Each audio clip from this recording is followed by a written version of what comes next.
প্রধানমন্ত্রীর চীন সফরে বিনিয়োগ, অবকাঠামো অর্থায়ন এবং বাণিজ্য সম্প্রসারণের পাশাপাশি প্রতিরক্ষা খাতও গুরুত্ব পাবে বলে প্রত্যাশা করছেন বিশেষজ্ঞরা। তারা বলছেন, দিল্লির চোখে উপমহাদেশকে দেখার চিরায়ত প্রবণতা থেকে যুক্তরাষ্ট্র বেরিয়ে আসায় সামরিক সক্ষমতা বাড়াতে বাংলাদেশের জন্য এটি মোক্ষম সময়। এছাড়া সফরে বাণিজ্য ঘাটতি কমিয়ে আনতে চীনের সাথে কেবল চুক্তি স্বাক্ষরই নয়, বাস্তবায়নের দর কষাকষিতেও মনোযোগী হওয়ার পরামর্শ বিশ্লেষকদের। ইমদাদুল্লাহ বাবুর রিপোর্ট।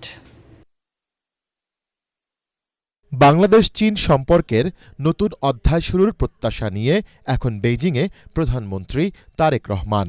তার এই সফরে প্রায় ১৫টি চুক্তি ও সমঝোতা স্মারক নিয়ে আলোচনা হচ্ছে।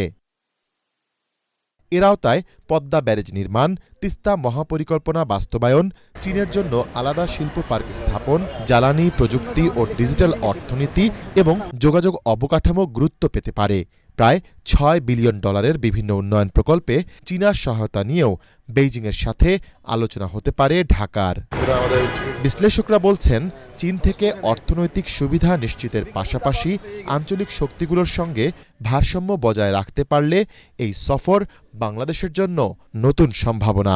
দ্বিতীয় পদ্মা সেতু, দ্বিতীয় যমুনা সেতু, তারপরে আপনার তিস্তা ব্যারেজ, গঙ্গা ব্যারেজ, এগুলি নিয়ে আলোচনা হবে। চুক্তি হবে কিনা আমরা জানি না। পাওয়ার স্টেশন হয়ে গেছে, সেগুলি তার ক্যাপাসিটি অনুযায়ী উৎপাদনে যেতে পারছে না। ট্রান্সমিশন লাইন এবং গ্রিড লাইনে চীনা অর্থায়ন আমাদের জন্য খুব গুরুত্বপূর্ণ হবে। আমাদেরকে পিন পয়েন্ট করতে হবে যে কোনটা আমাদের দেশের জন্য সবচেয়ে গুরুত্বপূর্ণ। আমাদের যে ট্রেড ইমব্যালেন্স, সেক্ষেত্রে হয়তো চীন আমাদের কিছু ছাড় দিবে। যে কনসেশনগুলো আমাদের দিবে, সেই কনসেশনগুলো যেন এমন কোনো প্রোডাক্টে হয় না যে প্রোডাক্ট আরও আমাদের চেয়েও কম প্রাইসে চীন উৎপাদন করে।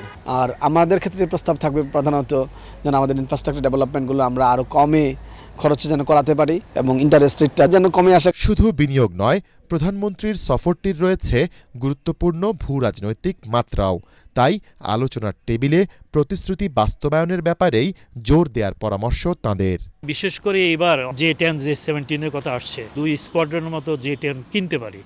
তো আমার মনে হয় যে এটা খুব একটা ভালো উদ্যোগ হবে। সিলেট সীমান্ত অথবা আমাদের হিল ট্র্যাক্স অথবা আমাদের কক্সবাজারে সেই সমস্ত এলাকাতে কিন্তু আমাদের আর্মার্ড হেলিকপ্টার অথবা হেলিকপ্টার গানশিপ, এই সমস্ত জিনিসগুলি নিয়েও কিন্তু আমাদের এখন আলোচনা করার পর্যায়ে চলে আসছে। পশ্চিমা অস্ত্র পাওয়ার ক্ষেত্রে আমাদের অনেকগুলি শর্ত থাকে। প্রতিবেশী যদি খুব শক্তিশালী হয়, তার দিক থেকে আপত্তি থাকে। অস্ত্র বিক্রির ক্ষেত্রে কিন্তু সেই ধরনের ইচ্ছা তৃতীয় কোনো দেশেরটা কিন্তু চীন অ্যাকোমোডেট করবে না। যুক্তরাষ্ট্র বোধহয় এখন আর ভারতের চোখ দিয়ে কোনো দেশকে দেখছে না। নীতি নির্ধারকদের জন্য এটা একটা বড় রকমের স্বস্তির জায়গা। চীন বলেন, ভারত বলেন, পাকিস্তান বলেন, আমেরিকা বলেন, রাশিয়া বলেন, যখনই আমরা স্বার্থগত বিষয়ে কারো কথা বলি এই সকল বড় রাষ্ট্রগুলোর সাথে, তখন কিন্তু দেখা যায় যে কারোর না কারো স্বার্থ নষ্ট হয়। প্রতিবেশী দেশে যেভাবে নিরাপত্তাকে দেখা হয়, তাদের যে সকল নিরাপত্তার ক্ষেত্রে যে সকল ইনস্ট্রুমেন্ট ব্যবহার হয়, সেটার বিপরীতে ইনস্ট্রুমেন্ট ব্যবহার করাটাই হলো আমাদের যুক্তিসঙ্গত। কারণ আমরা যদি একই ধরনের অস্ত্র ব্যবহার করি, তাহলে তো আমাদের আসলে সামর্থ্য বাড়ে না।